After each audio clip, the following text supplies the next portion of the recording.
Hi folks, George Kramer, Village Blacksmith. Just want to share a new tool that we got. It's going to make our forging operations a little bit more efficient. This is called an Induction Forge. Basically uses magnetic induction to heat up the metal. Here we got a 1-inch bar, and let's see what happens.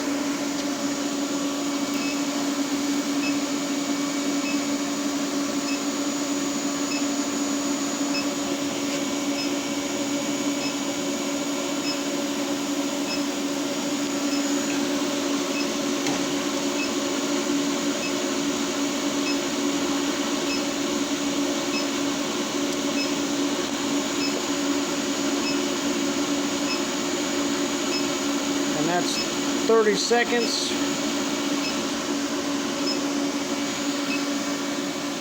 That's definitely forging limits. Thanks for watching, folks. More to come on this.